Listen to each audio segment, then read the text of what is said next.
Russia is one of the world's top producers of oil and natural gas. Energy exports are the lifeblood of the Russian economy, so much so that John McCain once said, "Russia is a gas station masquerading as a country." And with its vast network of pipelines connecting it to its neighbours, Russia can exert significant influence outside of its borders. My name is Noah Brenner. I'm the Eastern Hemisphere Editorial Director for Energy Intelligence. We cover all aspects of energy, as well as energy policy and geopolitics.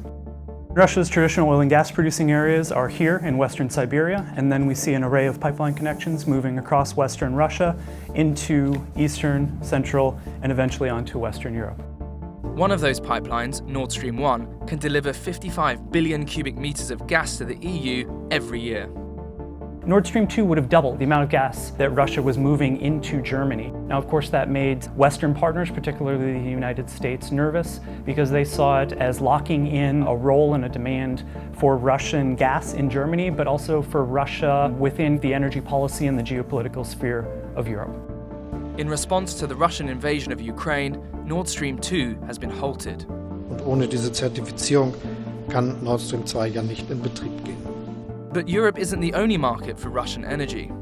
Oil demand and gas demand in Europe generally have been thought to have peaked. And so the future for Russia and the future for Russia's energy trade is towards Asia and towards China in particular. In Russia's far east lie another set of gas fields. They're connected to China via a pipeline called the Power of Siberia. In 2019, China's state media reported that by 2024, the pipeline would deliver 38 billion cubic meters of gas every year. Russia has proposals on the table to build a second one, known as the Power of Siberia 2. But this alliance between Russia and China can be seen as another way that Russia is able to leverage its oil and gas supplies globally to create influence beyond what might be possible were it not this energy powerhouse. Control over such giant energy supplies has some countries, particularly in Europe, worried about Russia's leverage. This idea of Russia weaponizing its gas supply, say withholding gas or oil supplies, has been a key question for many in the West. But to date, in history, we have not seen Russia do this.